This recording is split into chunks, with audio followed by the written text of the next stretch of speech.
Tergantung yang apa gimana? tujuan mengompres itu apa. Jadi gunakan kompres yang dingin apabila dia tujuannya untuk mengurangi reaksi peradangan, reaksi perdarahan yang terjadi. Oke. Kalau dia lebih ke ototnya untuk merelakskan relaksasi otot, maka gunakan kompres hangat. Terus untuk sakit kepala, kalau sakit kepalanya itu tipe yang kenceng, kan kadang-kadang suka di sininya nih cekot, bukan yang di tengkuknya sini. Oh iya. Kan kadang ada yang suka rasanya kenceng, atau di sininya nih di puncak kepala, atau ini rasanya kayak dicengkram, kayak di kenceng gitu. Nah itu pakai kompres hangat. Tapi kalau yang tadi nyut terus rasa berdenyut-denyut gitu, itu pakai kompres dingin. Oke.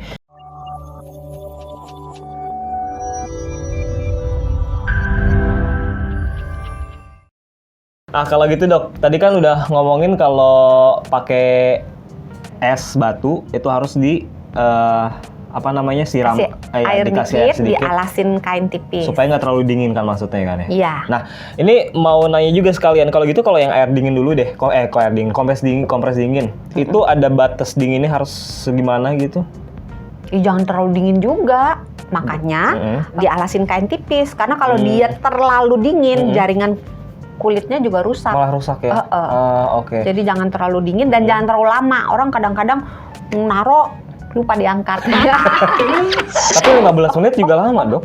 Ini juga untuk orang-orang yang punya gangguan persarafan, misalnya pada diabetes, kadang-kadang sensasi nyerinya turun, sehingga kalau terlalu dingin atau terlalu panas dia nggak sadar, karena saraf pemberi rasa nyerinya itu tumpul. Nah untuk orang-orang seperti itu sangat hati-hati.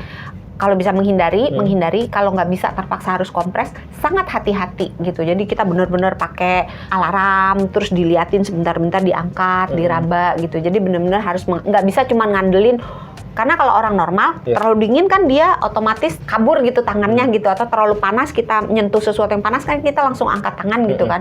Tapi kalau pada beberapa orang yang saraf indera penyerinya itu tumpul, dia panas pun ya cuek aja, enggak kabur gitu. Karena buat dia itu nggak terasa gitu. Itu hati-hati. Sebelum ke yang air panas, saya mau nanya lagi. Kayak yang kompres dingin itu kan untuk yang cedera-cedera ya kan? Bisa diganti nggak kompres itu dengan, kan ada salep yang dingin sekarang? Nah itu bisa menggantikan kompres juga nggak sih? Oh, yang kalau misalnya ini olesin ini biar nggak pegel-pegel, biar nggak sakit. Tapi kan ada yang versi, tapi kan ada versi dinginnya juga. Coolnya, itu bisa nggak sih untuk menggantikan? Sebetulnya gini, segala sesuatu yang dioles itu baik yang cool maupun yang hot, kan ada yang kayak pakai cabai segala macam gitu, kayak dicabein. Itu dia hanya mengubah persepsi. Mengubah persepsi itu maksudnya? Jadi di kulit kita itu ada si saraf yang mengirim nyeri, mengirim panas, mengirim dingin. Jadi sensasi itu dikirim ke otak melalui tempat yang beda-beda gitu. Oke.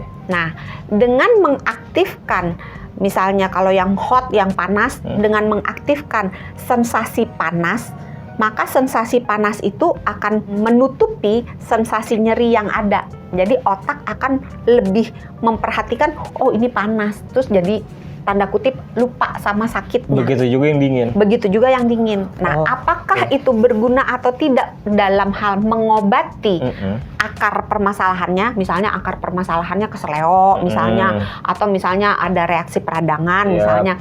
Maka harus dilihat apakah di dalam salep tersebut itu ada komponen obatnya atau tidak. Komponen obat yang bermanfaat, ya bukan hanya sekedar menutupi atau mengubah sensasi dari nyeri ke panas atau nyeri ke dingin, itu misalnya ada diklofenaknya. Diklofenak? Ada meloxikamnya misalnya, ada piroksikamnya misalnya. Jadi ada yang kandungan zat aktif yang berobat zat aktifnya gitu. 3 zat kandungan itu baik itu banyak hot dan cool ya? Oke, jadi apa salah satunya tadi? Tadi udah salah 3, dapat 7 kan? Jawa Tengah, salah 3. Kan tadi udah diklofenak, meloksikam, piroksikam, terus apa lagi ya? Oh banyak ya? Saya nggak gitu hafal. Oke. Jadi dicari itu, kalau nggak ada itu berarti itu tuh sifatnya sebagai painkiller aja mungkin ya, berarti hanya menutupi gitu. Yang mana? Yang nggak ada zat aktifnya, dan berarti hanya dinginnya aja, misalnya dinginnya dari mentol gitu, atau panasnya dari capsaicin. Hanya sifatnya seperti painkiller aja ya untuk menutupi rasa sakit gitu ya. Sebenarnya bukan painkiller juga, karena nyerinya itu tetap ada, hanya otak lupa. Oh, mempersepsi ya. Dia, ini lagi panas gitu, maka sensasi panas itu akan mendominasi otaknya, sehingga dia lupa kalau ini lagi sakit. Jadi gitu, memang lagi nyeri. better dikompres aja ya. Ya enggak juga sih. Terserah sahabat sonora maunya yang mana. Karena kompres sendiri juga tidak menyembuhkan penyakitnya. Oh gitu. Mengurangi gejalanya. Oh, lantas kalau yang menyembuhkan? Ya tergantung penyakitnya apa. Lama deh kalau gitu kalau dibahas ya. Iya. Ya kalau misalnya kok dia demam dikompres, itu hanya menurunkan suhu, membantu tubuh menurunkan suhunya supaya demamnya itu lebih enak. Tapi kalau demamnya karena infeksi bakteri, ya tentu harus dikasih antibiotik. Jadi ini ya keluar jauh ya. Tadi bahasan kita soal makanya. Jadi kita balik lagi ke air panas sama air dingin. Batasnya segimana? Kalau air dingin tadi jangan terlalu dingin ya kan. Nah, kalau air panas sama jangan terlalu panas. Ada aturan berapa derajatnya gitu kan kalau biasanya sekitar 45 lah. 45 derajat ya. Tapi ribet ya kalau pakai. Pokoknya hangat aja lah ya yang aman ya. Batasannya mungkin kalau misalnya kita naruh air di baskomnya itu masih ada kelihatan uapnya dengan jelas, itu biasanya di atas 50. Jadi tambahin dikit air suhu ruang. Kalau yang kompres dingin kan 15 menit ya sekitar. Kalau kompres panas juga sama? Lebih cepat, biasanya 10 sampai 15. Kalau dingin kan 15 sampai 20. Ini 10 sampai 5. Lebih cepat. Dok, apa aja kesalahan yang mungkin orang-orang sering lakukan saat kompres? Yang harusnya dikompres dingin, dia ngompresnya panas. Nah, iya. Yang harusnya ngompres panas, dikompresnya dingin, ya tambah parah. Jadi kita to be clear, untuk kompres dingin adalah untuk? Kalau kompres dingin biasanya digunakan untuk tujuan utamanya ya, mengurangi pembengkakan, mengurangi reaksi peradangan. Itu pakai yang dingin. Pakai yang dingin. Kalau yang hangat untuk relaksasi otot, itu pakai yang hangat. Untuk yang dingin, yang akut. Untuk yang hangat, yang kronis. Termasuk kalau demam juga air hangat ternyata ya, bukan air dingin. Walaupun itu akut sebenarnya ya. Nah, kalau salah kompres nih dok, ada efek sampingnya nggak emang? Ya jadi tambah parah. Misalnya dia kram otot, kan sering kalau pelari dia kram otot gitu. Terus dipakein dingin, kadang-kadang kramnya nambah. Atau misalnya orang rematik dipakein kompres dingin, dia jadi tambah sakit.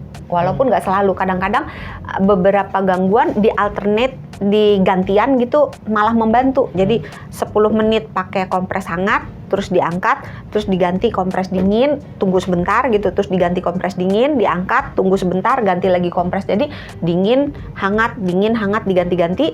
Untuk beberapa penyakit sebenarnya kram juga bisa. Itu membantu daripada cuma satu jenis kompres aja.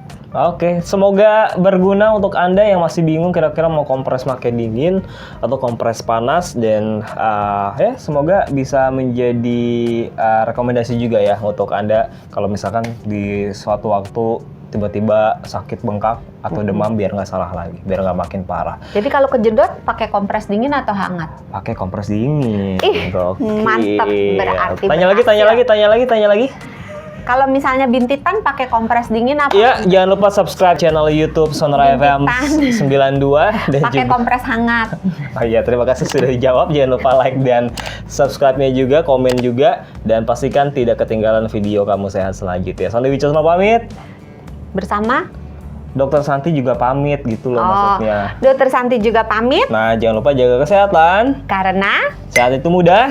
Sehat itu murah. Dah.